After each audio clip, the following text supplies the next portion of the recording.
Fandoms. You generally hear about them a lot because they're everywhere now, and pretty much any form of entertainment has some sort of following. I'm sure even you have your favorite fandoms. It can be debated a lot on what fandoms are bad and what fandoms are good. So today, I want to go in depth on some of those quote toxic fandoms and talk about the common issues I tend to see in a lot of them. But also not forget the good things that a lot of people tend to overlook and start a discussion. Anyways, sit back, grab a snack, and let's talk about fandoms. Fandoms can generally be capitalized as groups of people who come together to celebrate a certain form of media. This could be from anything to a movie to a book. Usually in a fandom, people write their own forms of media to expand and celebrate the universe. This can be in the form of any visual media, including things like fan art, cosplaying, animations, and etc. I didn't know where to entirely start when it came to this topic, because fandoms is a generally broad term and it can cover a lot of different things. So, a few weeks ago, I asked you guys on your opinion about some of the worst fandoms, and you guys didn't disappoint. I looked through these comments and showed some of the most common fandoms I started getting put onto people's lists, but also considering fandoms that I have a personal knowledge of. With that, I did some research of some of the events and or drama that has occurred, and picked out very unique cases of certain things happening. Hopefully while we discuss these matters, we can point out some of the more frequent similarities and see what the big issue is. Steven Universe is an anime TV show that follows the main character, Steven, and the Crystal Gems while they go on magical adventures saving the world. I know that's kind of a weak description for the show. This show became very notable for its strong LGBT representation and diversity within its characters, but also very known for its questionable fandom. I knew that I was going to be talking about this fandom, and a lot of people put it on their lists. I see a lot of people online dub this fandom as the SJW hellhole due to certain events, with most of them happening on Tumblr. So why is the fandom so disliked or toxic? Well, let me talk about two incidents that happened. A couple years ago on Tumblr, an artist called Zammy drew a picture of Steven Universe's family. The art itself is pretty cute and well done, so why were people so mad to the point it almost made the artist attempt suicide? It was because of Steven's mother. If you ever seen or watched clips of the show, Steven's mother, Rose Quartz, is presented as a more curvier character. When a lot of people saw this art, they quickly accused the artist of making her too slim and being fatphobic, with other insults thrown in. Oh god. To me, I don't think the artist is fatphobic, because she drew the other two characters who are on the more chubbier side perfectly fine. This decision may have just been a stylized choice or just an error, and I really don't think this person hates fat people or is afraid of them. With that, the artist got harassed constantly to the point where she was considering suicide, like I mentioned before. I believe one of the animators on the show caught wind of the situation and pretty much calmed everything down. Thankfully, the artist is okay and still produces art. I do still see this happen a lot, where people draw certain characters off model, but I don't see it as being a big issue than a lot of people make it seem. I feel like people focus on the very small details and not attack the overwhelming problem. I know this situation sounds pretty bad, but let's talk about another incident that I find to be even worse. Yes, it's very common for this shit to happen online, but the fandom itself actually affected a real business. Back in 2015, a Steven Universe episode aired called The Keystone Hotel. A summary of the episode was Steven and a few other characters go on a road trip to collect the item that Steven's dad bought. Due to events that happened in previous episodes, there was quite a bit of tension between characters and a lot of things happened at the hotel. The whole issue is that the Keystone Hotel is a real hotel in St. Pete, Florida. I don't think it was intentional at all, though. Once the episode aired, a lot of fans found this out and started leaving poor reviews on the hotel's page, making references to the episode. With the influx of the bad reviews coming in, this lowered their rating quite a bit, causing them to probably lose potential customers. A few people who were working on the show at the time finally lectured the fans, and Google later removed the reviews. I don't personally believe this was done maliciously, rather than people not thinking clearly, but it's still pretty bad. My Hero Academia is a superhero anime following Izuku Midoriya and his quest to become the #1 hero. When it comes to anime, I think of My Hero having probably one of the most toxic anime fandoms in the recent years. I mean, hell, there's even arguments on how you pronounce the name. I'm personally a fan of the show, and I've seen a lot of petty drama go down. The sexualization of minors seems to be a huge problem in this fandom. Whether that being not safe for work artwork or inappropriate ships, this fandom seems to have it.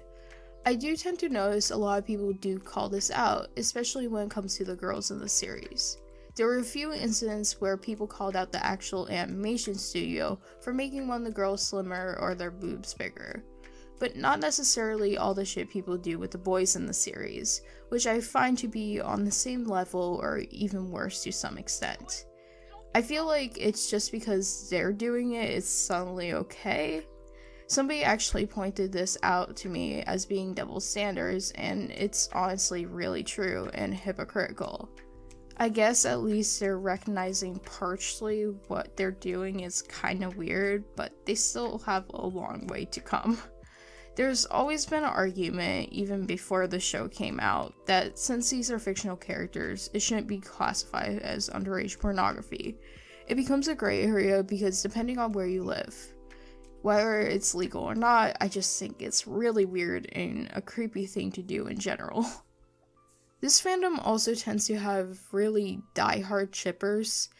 I personally never cared for the whole idea of ships. I don't mind them, but it's not to the point where I would harass other people because they don't share the same ship as me. I believe it also got to the point where shippers claimed that the creator was homophobic because he didn't make certain ships canon.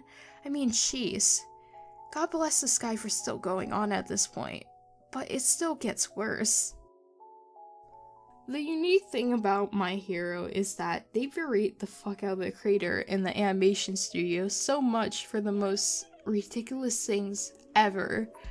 How can you call yourself a fan at that point?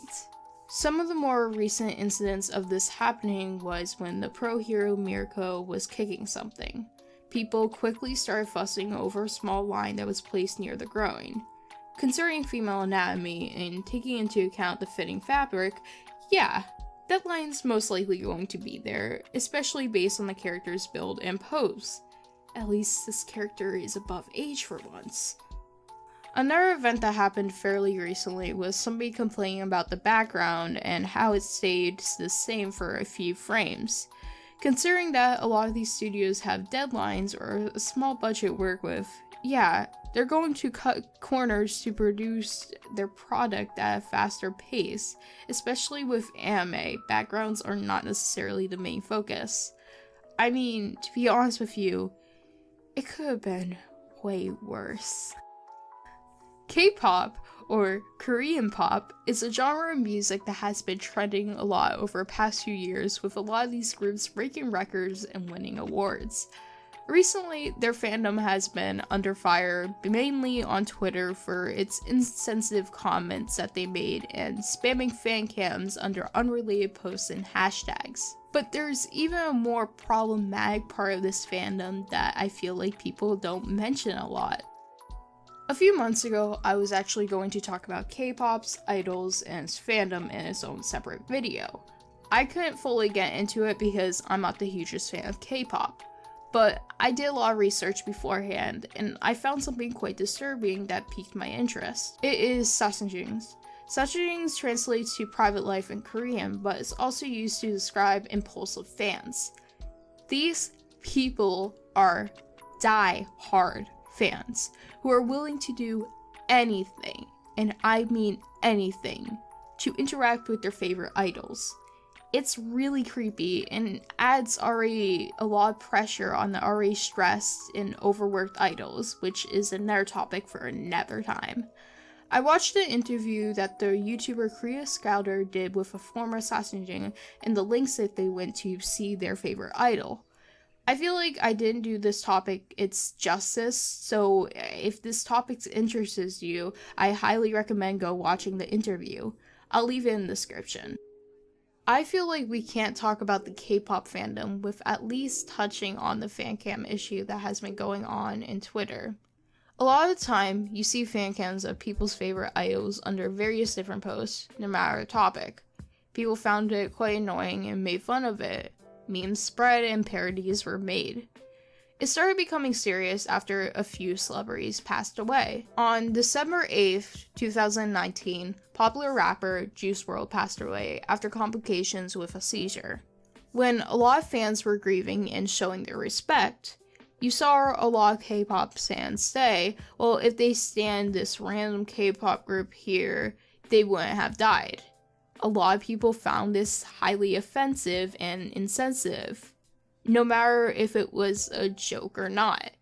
This caused a lot of people to have a sour taste in their mouth. You constantly see hashtags of cancel K-pop stans and or cancel fancams trending on Twitter with little to no preparal. It's just a mess. It's kind of ironic that I'm putting these two together because I'm pretty sure that these fandoms used to hate each other at one point, but they were around at the same time and I could not mention them. FNAF is an indie horror game made by Scott Cawthon. The game is based around several kids getting murdered in an animatronic diner. There's a lot more to the story than that, but that's just the basics for now. Undertale is an indie adventure and role-playing game made by Toby Fox. This game focuses on a child falling into this world called the Underground, where they interact with a variety of different monsters. Both games became popular back in the gaming era of YouTube due to notable YouTubers like Markiplier, PewDiePie, and Jacksepticeye making Let's Plays on them. I can't believe I'm going to admit it, but I used to be a really huge fan of FNAF at the time. But that was when I was like 9 or 10. And I really don't think I understood the whole backstory of the kids getting murdered, but hey, it kind of explains why I am the way now. Like I talked about before previously, there's a lot of sexualization of the characters in this game. This could be from the animatronics that has dead children in them, or the child killer. There were a few different artists a while ago who had AUs almost romanticizing the killer purple guy. I don't think I really processed how fucking bad it was, nor did the artists. But yikes. With Undertale, I don't think the fandom is as bad as a lot of people made it seem to me, but there is still a lot of porn and inappropriate ships going on. I think the main thing that turned a lot of people off from the game was its younger audience, and this goes for FNAF too. These were the people who made those like Sans Fangirls videos and accounts. I'm not going in depth on that whole topic considering that I already made a video on it before and I kind of want to forget about it. I'll leave a link to it in the description. So, what do these fandoms all have in common? I mean, we see the common practices popping up like sexualization and extremists. I honestly believe this simply boils down to one thing. Toxic people. Let me elaborate. When media becomes popular, the fandom is bound to grow. All sorts of different people will join no matter what. So, does that ruin the fandom as a whole? Not necessarily. So, to answer the questions that I asked throughout the video, what fandom could be the worst, looking at all the things we talked about, the answer is there isn't one, and most likely never will be unless if one of these fandoms becomes really bad, which I'll explain because we did do all this work for such a disappointing payoff. Considering that a lot of the shit that we talked about is just a minority of these fan bases, it really doesn't necessarily reflect on the fan base as a whole, and I feel like this is the issue. I mean, sure, a lot of these fandoms have gotten a bad name due to a lot of shit that went down, but we can't ignore all the talented people who spend their lives producing amazing content for our favorite forms of media. Of course, there's always going to be toxic people like I talked about before, but it's honestly your choice to acknowledge them, and it shouldn't reflect on the fan base and represent it. So go join that fan base that you found interesting, meet people and have fun. That's what the fan bases are really for. If you have your own opinions, feel free to share them in the comments below. I want to thank you guys for helping me out with this video. It means a lot because I've been highly unmotivated lately and I really just need to upload more. But thank you all for watching and goodbye.